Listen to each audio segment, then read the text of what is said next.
জীবনের মূল কষ্ট মায়ের প্রসব বেদনা,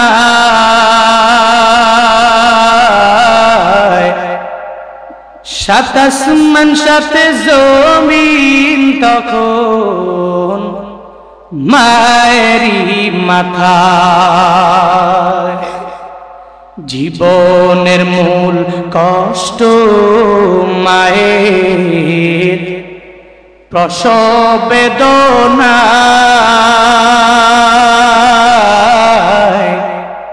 সাত আসমান সাথে জমিন তখন মায়েরই মাথায়। এমন মা কি কেমনে আজি, এমন মা কি কেমনে আজি যাব আমি ভুলিয়া। ও আমার প্রাণের মা, মা গো মা, কোথায় গেলে মোরে ছাড়িয়া। জনম দুঃখী এতিম আমি, চাই না কেহ ফিরিয়া। ও আমার প্রাণের মা, মা গো মা, কোথায় গেলে মোরে ছাড়িয়া। জনম দুঃখী এতিম আমি, চায় না কেহ ফিরিয়া। তো মাঝে মাঝে তো স্ত্রীরা মনে করে এই স্বামী আমার, এই স্বামীর টাকা পয়সা আমার, আমার সন্তানেরা খাবে, এর মা বাবা কেন খাবে? যদি স্ত্রী আপনাকে বলে ও স্বামী তুমি কেন দিবা, তোমার ছেলেরে তুমি দাও, তুমি শুধু আমারে দাও, তো তখন আপনি ডাইরেক্ট উত্তর দিয়ে জানায়া দিবেন তোমার আগে আমার মা বাবা। তো আমার টাকা পয়সা খাওয়ার যোগ্য আমার মা বাবা, যদি তুমি খাইতে পারো তো তোমার আগে আমার মা বাবা খাইতে পারে। হ্যাঁ, তো তোমার সন্তান মানে আমার সন্তান যদি সে খাইতে পারে তো এর আগে তো আমার ভাই, তো আমার ভাইও তো খাইতে পারে। জবাব দিবেন। স্ত্রীর কথায় নেচে নেচে গেয়ে গেয়ে বাপ মার মনে কষ্ট দিবা না, অন্যায় আচরণ করা যাবে না, খেদমত করতে ভুলে যাবেন না। কিন্তু সুন্দরী রমণী পাইয়া তো অনেক সময় উল্টাপাল্টা করে, আব্বা আম্মার সাথে খারাপ ব্যবহার করে, আছে না নাই?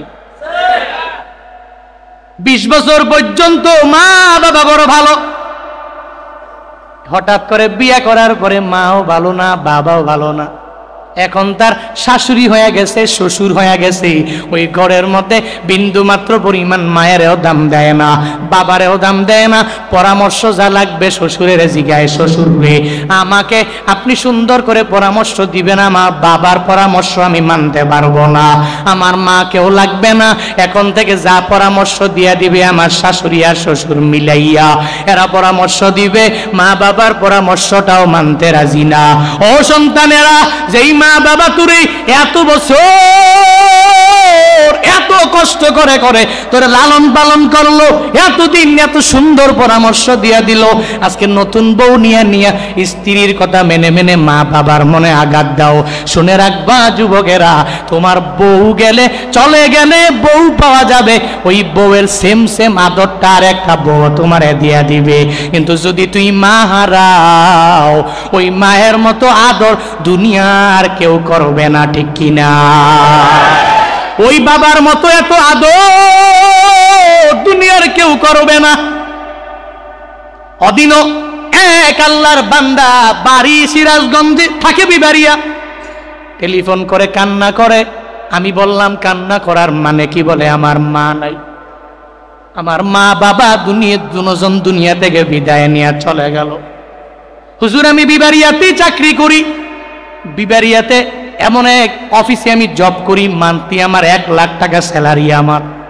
আমার টাকা পয়সার অভাব নাই, ঢাকার শহরেও বাড়ি করলাম, গাড়ি করলাম, কিন্তু কপাল বড় খারাপ।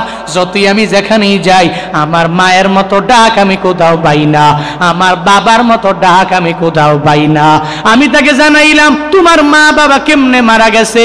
ও যুবক তুমি আমারে জানাও। কান্না করে আর বলে হুজুর আমি আমার ছোটবেলায় বাবা হারাইছি, ওই বাবার আদর কি আমি বিন্দু মাত্র পরিমাণ পাই নাই। হুজুর আমার মা যখন দুনিয়াতে বেঁচে আছে, আমার মা আমারে স্কুলে কলেজে পড়াইতো, আমার মা আমারে কষ্ট করে করে অন্যের বাড়ি কাজ করে করে খাওয়াইতো, এরপরে আমাকে কিছু টাকা দিয়ে দিত, আমি কলেজে 12 বার যেতাম। আমি প্রতিদিনের ন্যায় কলেজ থেকে এসে আমার মায়ের কপালের মধ্যে একটা চুমু খাইয়া ওই মাকে বলতাম মা তুমি দুপুর বেলায় আমার জন্য খাবার খাও নাই, এখন আসো খাবার প্লেটটা নিয়ে। আমার মা কত মায়া করে করে করে করে লোকমা দিয়া আমারে খাওয়াইতো। একদিন কলেজ ছুটি হওয়ার পরে যখন আমি আমার বাড়ি আসি, আইসা দেখি আমার ঘরের দরওয়াজা তালা মারা। এখন আমার মা কোথায় গেল? আমি পাগল ভাড়া হয়ে গেলাম। আমার পাশে চাচি আম্মার কাছে আমার মায়ের সন্ধান আনার জন্য যাই, আর চাচি আম্মাকে গিয়া বলি ও চাচি আম্মা আমার মায়ে কই? এই দুনিয়াতে আমি বাবা হারাইছি ছোটবেলা, আমার মা কোথায় জানাও? কোথায় গেল আমার মা? আমাকে ছেড়ে ছেড়ে কোথায় চলে গেল? আমার চাচি আম্মা আমার জানায়া দিল তোমার মা একটু আগে ব্রেন স্ট্রোক করেছে, সিরাজগঞ্জ মেডিকেল কলেজে নিয়ে যাওয়া হয়েছে। ও জাদু আমার যাও যাও ওই মেডিকেল কলেজে মায়ের দেখার জন্য তুই দৌড়াইয়া যাও। ওই যুবক ডেকে বলে হুজুর আমার মনে হয় আসমান আমার মাথায় ভেঙ্গে পড়েছে। আমি দৌড়াইয়া কোথায় ডান কোথায় বাম কোথায় মুড় আমি দেখি না, কোথায় গাড়ির অ্যাক্সিডেন্ট করবো আমি চিন্তাও করি না। দৌড়াইয়া ওই মেডিকেল কলেজের মধ্যে যখন আমি চলে গেলাম, মেডিকেল কলেজে যাইয়া তাকায়া দেখি আমার মায়ের হালতটা বেশি ভালো না। আমার মা শয্যাশায়ী একটা বেডের মধ্যে মা শুয়াইয়া রইছে। আমার মায়েরে অনেকগুলো সেলাইন হাতের মধ্যে কেননা ফিট করে দিয়া রাখছে। আমি আমার মায়ের আঙ্গুলে ধরলাম আর চোখের পানি ফালাইয়া বললাম মা তুমি আমার ছেড়ে কোথায় রওনা হয়েছো? আমি সন্তানের জন্য তোমার মায়া লাগে না গো মা। ও মা তুমি যদি আমায় ছেড়ে চলে যাও আমি কোথায় যাব, কোন দিকে যাব? ও মা গো আমার বাবা নাই, তুমি যদি আমার থেকে দূরে সরে যাও আমি কার আদর নিয়া চলবো রে মা? ওই যুবক বলে হুজুর আমার মা আমার আঙ্গুলে ধরে বলে ও সন্তান না না, দুনিয়াতে সব সিদ্ধান্ত মেনে নেওয়া লাগবে। আমি যদি দুনিয়া থেকে বিদায় নিয়ে চলে যাই তুমি চলবা, তবে আমি তোমার জন্য দোয়া করে দিয়া দিব, আল্লাহ পাক তোমার দুধে ভাতে খাওয়াবে, অনেক পরিমাণ বড় বানায়া দিবে। এই কথা বলে সঙ্গে সঙ্গে মাটা দুনিয়া থেকে বিদায় নিয়ে চলে গেল। যুবক দেখে বলে ওই হসপিটালের বেডে আমার মারে আমি হারাইছি, ওই মায়ের কথা আজ আমি অনেক বড়, আমার টাকা পয়সার অভাব নাই, আমার বাড়ি গাড়ির অভাব নাই, কিন্তু আমার মায়ের মতো কথা তো কেউ আমার সাথে বলে না, ওই মায়ের মতো আদর আমারে কেউ দেয় না, ওই বাবার মতো আদর কোথাও পাই না। হুজুর আমি যতই টাকা পয়সার মালিক হয়েছি, আমার যতই সন্তান হয়েছে, কিন্তু মা বাবার কথা মনে পড়ে যায়। ও যুবকেরা আজকে সুন্দরী একটা রমণী পাইয়া তোর মা বাবার মনে আঘাত দিবি না। স্ত্রীর জায়গায় স্ত্রী থাকবে, মা বাবার জায়গায় মা বাবা থাকবে, তোমার সন্তানের জায়গায় সন্তানেরা থাকবে, শ্বশুরের জায়গায় শাশুড়ি, শাশুড়ির জায়গায় শাশুড়ি থাকবে। এদের বেলায় এদেরটা, মা বাবার বেলায় মা বাবারটা, সন্তানের বেলায় সন্তানেরটা। ও বান্দারা এই চিন্তা নিয়ে আগাইয়া যাওয়া লাগবে।